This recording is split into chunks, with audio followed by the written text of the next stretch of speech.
now Arise analyst Abiodun Adeniyi, who's also a lecturer at Bayes University, joins us now to discuss the outcome of the PDP BOT meeting. Professor, some kind of relief for secondus, if you like. But again, is it a case of all is well that ends well? Well, I think, like you said, it's a very good respite for him, because it wouldn't have been good if he's just humiliated out of power like that, because to a very large extent, he has succeeded in stabilizing the party. Remember that they were flustered after they were defeated by the APC in 2015. There were so many back and forth, so many court cases until, they had some other kind of respite through another court judgment, and eventually he came in. He's nearly 4 years in office.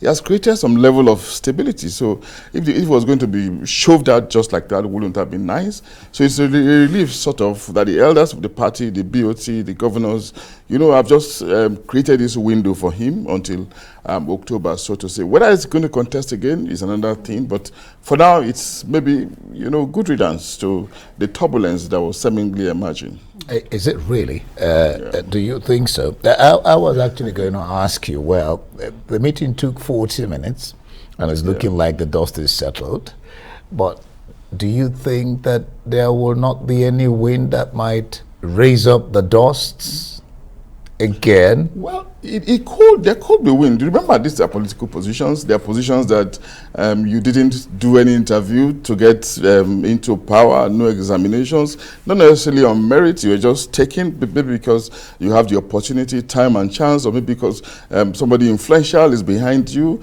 They are based on patronage, maybe your region and all of that, and the power block that you belong to. So merit is largely out of it. So anything can happen. And that's why in this kind of matrix, you see the individuals, they are permanently in conflict, believing that maybe the opportunity that this one has should actually be mine. And when they have lesser grace, they cannot elevate themselves, thinking, assuming that it is not my time yet. So they just think that they can be mischievous in any circumstance. That's the situation we're always finding this political contestation, and it's likely to continue until probably another arrangement comes where we begin to have the kind of arrangement we used to have those days, the arrangement that brought in an Alex Ikweme as chairman of PDP, a Solomon La as chairman of PDP, respectable magisterial individuals with an aura that was very commanding, and it was practically impossible for you to look them in the face and disrespect them. That's why they should be concerned again, maybe going forward towards the end of the year. They should also be mindful of the kind of leaders that they produce from amongst themselves, people who should be respected, not people who are probably a match because they know somebody who is connected and all such things. So merit should also be injected into the party process so that it could be strengthened as an institution, which is a very strong pedestal, for democracy, as the case could be. Yeah, because I was just going to ask you that the PDP, they've had turnovers of national chairmanship, if you like, even in recent time. What lessons have they learned, if you like?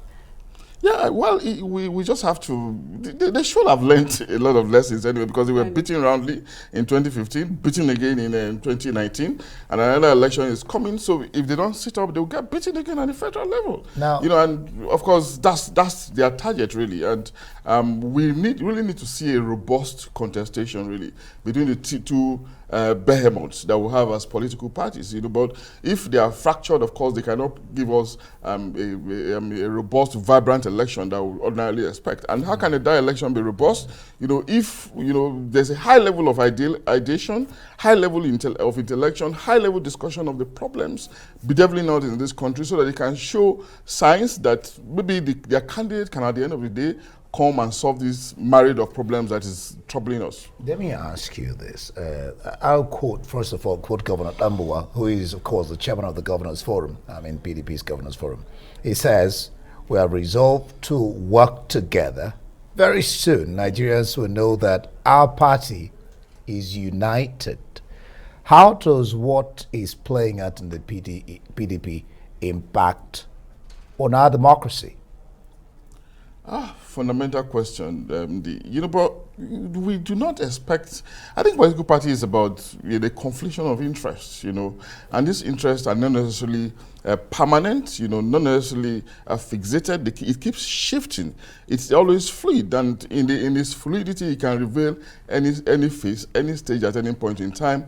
And some of those phases might just be conflict, disagreement. But what matters is how those conflicts are resolved. But if the parties are strong as institutions, resolving them shouldn't really be difficult. But the problem we're having really is that the institutions are still not strong.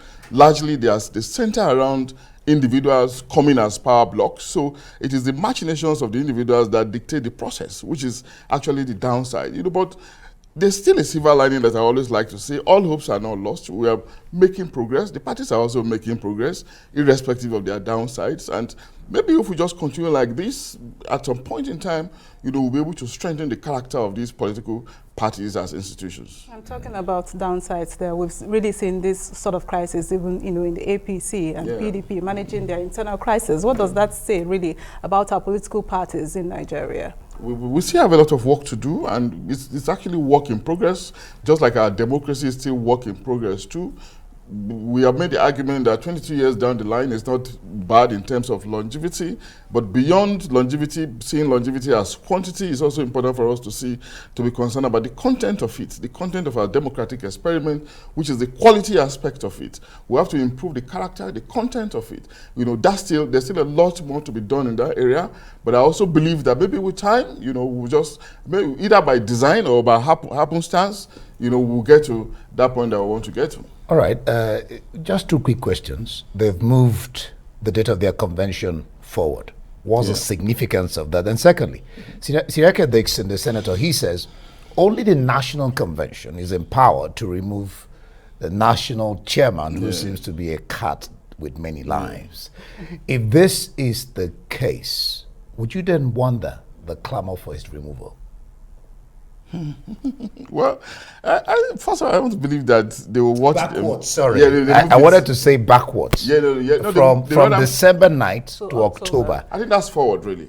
That's forward, not backward. Yeah. Yeah, that's forward. That's fine. It's forward. It's now earlier than.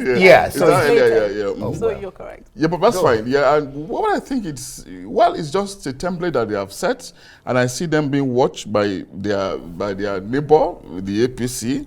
Do not forget, I don't know if this convention will be the same one where their candidates will emerge, but even if it is not, it will be signposted from that convention. So beyond their own party calculations is also the need for them to be concerned about what the APC is doing, while the APC will also be concerned about what they are doing, because there's no way they won't watch themselves in terms of where their presidential candidates will emerge from and where the vice presidential candidates will emerge from as well, because that's the bottom line at the end of the day. Do not forget that some of these disputations are also attributed to individual ambition of some of the political figures. In them. Right. Thank you so very much, Professor Adeniyi, for sharing your thoughts.